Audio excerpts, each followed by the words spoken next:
Júlio Cultural. Olá pessoal, tudo bem? Hoje eu vou comentar tudo que eu li, assisti, andei vendo por aí no mês de julho, o meu Júlio Cultural. Eu vou começar mostrando o que eu li, comentando o que eu li. Não li muita coisa, a tendência agora é ler menos, mas li algumas coisas bem interessantes. Vou começar mostrando o que eu li no Kindle. Eu li a Virgens Suicidas, do Jeffrey... esqueci o nome, vou deixar aqui embaixo. É um livro que eu estava a fim de ler há muito tempo. Eu gostei principalmente da forma de narrar, né? Além do enredo em si, eu gostei da forma de narrar. Então, assim, é um tipo de narração que antecipa as coisas, que vem a narração em terceira pessoa de pessoas que conheceram as filhas Lisbon, né? As meninas Lisbon, né? Filhas dos Lisbons, que, como o próprio título já diz, elas se suicidam. Então, assim, são 4 garotas que elas não se suicidam ao mesmo tempo. A primeira tenta se suicidar algumas vezes, a Cecília tenta se suicidar algumas vezes, tal, até que finalmente ela consegue se jogando em cima de uma cerca lá e morre. Aí as outras depois é que morrem, se matam. Muitos acreditam que o fato de a primeira ter se matado propiciou o suicídio das outras, né? Então, porque toda a questão do sofrimento, em lidar com isso, com a perda da irmã, né? Porque perder alguém próximo, quando alguém próximo morre, já é bem impactante. E quando a gente perde essa pessoa por meio do suicídio, impacta a gente de uma maneira diferente até, né? A gente começa a pensar na própria existência. Então, foi mais ou menos isso que aconteceu com as meninas. E aí, muitos culpavam os pais, enfim. Desde o título, a gente sabe que elas vão morrer. Para vocês verem que spoiler, muitas vezes é bobagem. Tem gente que não gosta e tal, mas às vezes o spoiler já tá no título, às vezes já tá no início da narração, às vezes já tá na orelha do livro. Este é um caso clássico de que spoiler nem sempre estraga a leitura. E a gente tem um narrador, né, só para retomar o que eu falei no começo, a gente tem um narrador que vai antecipando o que vai acontecer, né? O que vai acontecer, essa foi a primeira tentativa de suicídio dela, né? Então aí a gente já sabe que terão outros e depois ela vai se suicidar. Isso antes de acontecer o suicídio da fulana. A gente tem um narrador ali que acompanha a história. Além de antecipar a história, ele revela narrações de pessoas que conheceram as meninas como se fosse assim de uma investigação mesmo, uma investigação sobre a morte. Então assim, depois fulano iria falar que foi a última vez que ela tinha visto e tal, como se fosse um inquérito, né, para tentar entender ali esses suicídios. Mas eu gostei bastante, eu achei uma narrativa contemporânea e bem interessante, a história também é interessante. O suicídio é sempre triste, né? Entre jovens, assim, adolescentes, eu acho que é mais triste ainda, mas é um tema muito sério que a gente deve parar para pensar que o número de suicidas entre jovens aumenta cada vez mais. O outro livro que eu li aqui é Ideias para Adiar o Fim do Mundo, do Ailton Krenak, aquele indígena que tem muita projeção aí nas mídias e tal, no mundo acadêmico, porque ele é militante, ele é uma pessoa sempre acionada para tratar de direitos dos indígenas, reservas e tal. É bem politizada, militante e tal. Ele é reconhecido internacionalmente. E este livro ele escreveu, na verdade, como se fosse uma palestra. Ele foi chamado a palestrar, acho que foi em Brasília, e pediram um título. E aí ele falou assim, Ideias para Adiar o Fim do Mundo. E acabou sendo. E aqui são reflexões dele sobre como a gente vem habitando a Terra, né? Como a gente tem se relacionado com a natureza e tal. Aí ele fala que essa ideia de sustentabilidade é como se fosse assim, um eufemismo, um paliativo, porque se a gente continuar lidando mesmo com essas ideias sustentáveis, se a gente continuar lidando com a natureza da forma que a gente está lidando, não vai ter futuro, né? Então assim, não existe, a gente não pode nem considerar desenvolvimento que não seja sustentável. Ok, muita gente acha isso, mas ele acha que isso ainda é insuficiente. E aí ele fala da necessidade de a gente considerar a gente como parte da natureza, não como se fosse algo apartado. A natureza é em nós, como nós lidamos com... Não, nós somos a natureza. As montanhas são as nossas irmãs. Coisas assim. Essas coisas bem características esse modo de pensar, de refletir e de agir muito característico de culturas originárias. Um outro livro que eu li aqui, também curtinho, assim como esse do Krenak, é da Chimamanda Ngozi Adichie, é O Perigo de uma História Única.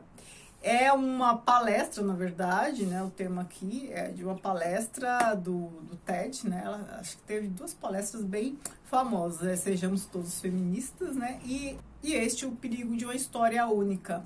E ela conta experiências bem pessoais que apontam, né, para este risco da história única. Por exemplo, a gente conhecer a África segundo a visão dos europeus, né? Aí a história única, o lado único. A gente pode até pensar que isso está muito próximo da ideia de lugar de fala. Não deixa de estar, mas não é exatamente isso. Você não precisa viver a experiência para saber que tem um outro lado. Na verdade, você tem que, para além de ter lugar de fala, porque isso nem sempre é possível, é você entender tudo que está em jogo e observar as coisas sobre outro ponto de vista, ou outros pontos de vista, né, que parece fazer mais sentido para mim ainda. Texto curto, muito bacana, é sempre bom ler ou ouvir Chimamanda, né? E o último que eu li aqui é Racismo Estrutural, do Silvio Almeida. Ele explica o que é isso, os casos, faz o levantamento assim histórico, dados estatísticos, bem legal. Eu provavelmente farei um vídeo sobre este livro. Na verdade, racismo estrutural é o racismo institucionalizado, como é no nosso país e em vários outros lugares. Aí ele fala do racismo institucional, enfim, formas, apresenta dados estatísticos, apresenta um monte de coisa, cita vários outros autores, formas de pensar que são bem interessantes, relaciona racismo a direito, racismo à economia, como essas coisas se dão, né? Bem bacana. E agora, o livro físico, Tentativa de Esgotamento de um Local Parisiense, do Perrec. Aqui é um livro que eu recebi de um de vocês, bem bacana. É um livrinho assim que você lê rapidamente e é interessante, porque o Jorge Perrec é aquele que escreveu A Vida, a Modo de Usar e também As Coisas. Ele usou um método aqui de sentar lá numa parte de Paris, um bairro, Saint-Sulpice, a região de Saint-Sulpice, que é uma região até que eu conheço.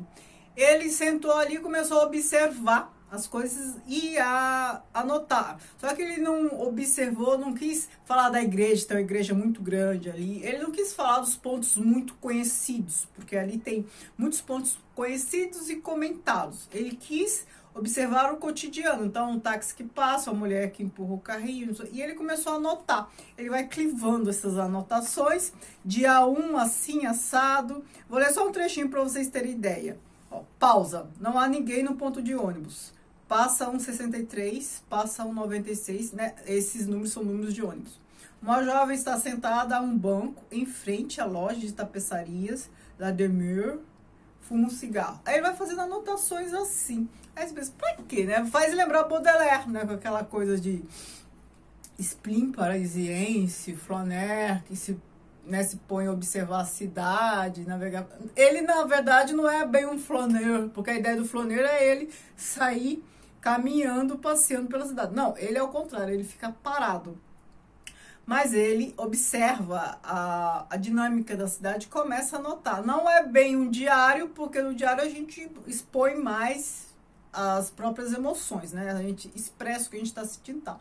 Aqui ele expressa, ele anota o que ele vai vendo, ele vai inventariando os fatos cotidianos, ele marca assim o dia, e por quanto tempo ficou observando, como se fosse um método de pesquisa, interessante, né? Só que sem um propósito assim, muito definido, mas foi interessante ler. Ele fez isso na década de 70, né? Ele morreu, acho que em meados da década de 80, ele fez isso na década de 70. Algo bem curioso, experiência interessante. E o último que eu vou mostrar é Metamorfoses, que do Ovídio, terminei de ler. A gente fez leitura compartilhada, acho que desde abril, né? Abril, maio, junho, julho, 4 meses lendo esse livro. E eu fui fazendo vídeos, né? E falta ainda fazer o último vídeo, a última parte, sobre essa história aqui, que é um livro, assim, encantador, maravilhoso, fabuloso. Os mitos que a gente conhece. E ele passa aqui nessa última parte que eu li, Guerra de Troia, Enéas e tal. Aí, aqui nessa última parte é muito curioso porque a gente lê vários livros, vários textos narrando essas partes todas. Então, Ilíada, Odisseia, Eneida, Ifigênia e várias outras. Aí nessa última parte a gente já percebe a decadência do mundo grego e a ascensão do mundo romano, porque no começo ele disse o quê? Que ia contar a origem do mundo desde o início lá, a Gaia, o princípio era Gaia, até os tempos atuais. Quais são esses tempos atuais? Ora, Roma, século I depois de Cristo, Império de Augusto. Então ele para ali, na era contemporânea dele. Fabuloso. Neste mês eu não comprei nenhum livro, também não recebi nada. Então, não tenho o que mostrar. Agora eu vou falar o que eu assisti. Eu fiz um vídeo específico comentando as séries e filmes que eu assisti. Não foi muita coisa e tal. Mas eu vou deixar o vídeo aqui para vocês lerem. Uma série que eu assisti é Black Earth Rising, que é sobre a história de Ruanda, o massacre de Ruanda, sobrevivente desse massacre e tal. Uma temporada, 8 episódios. Virgin River, a terceira temporada, que eu já tinha visto as 2 primeiras, mais 10 episódios, terceira temporada, e a história continua.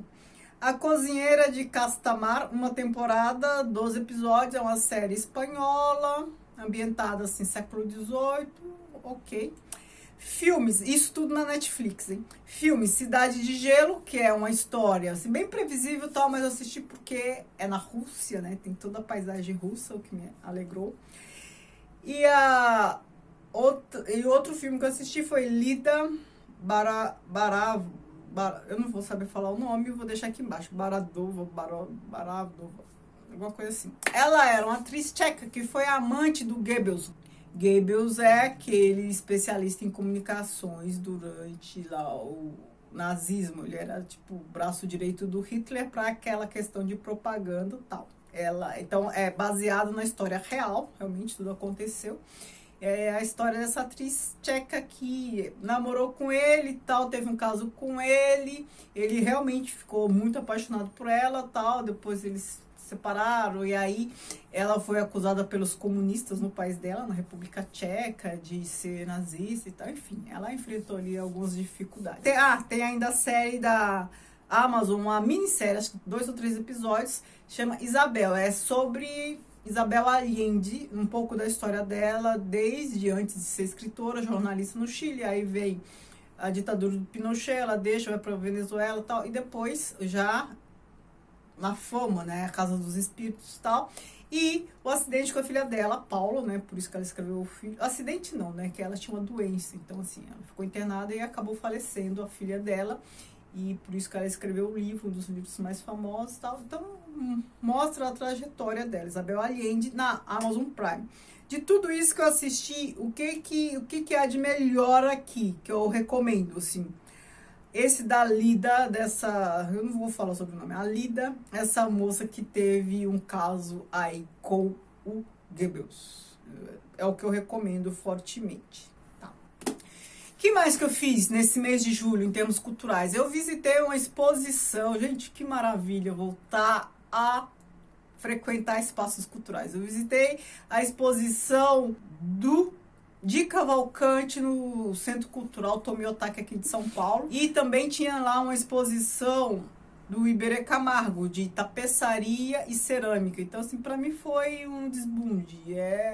Eu amo exposições. Então, nessa do Di Cavalcante, tinha obras dele que eu nunca vi, porque eram de coleções particulares, então, assim, vale a pena ver. Eu vou pesquisar a data direitinho, até quando vai estar em cartaz, se ainda está, e eu vou deixar aqui embaixo no box para quem tiver interesse em morar em São Paulo, eu recomendo. Certo? Então, foi isso, meu mês cultural, né? Meu julho cultural foi assim. Queria que vocês me contassem o que vocês viram, fizeram de interessante. Não ouvi nenhuma música, não tenho ouvido música nos últimos tempos, porque eu tenho trabalhado muito escrito, enfim. E aí acabo não tendo tempo, não ouvi nenhuma música, vídeo, não me ocorre nenhum interessante aí pela internet para indicar para vocês. Então foi isso mesmo. Me contem o que vocês andaram assistindo, vendo o que vocês me recomendam. Muito obrigada por assistirem. Beijos e tchau, tchau.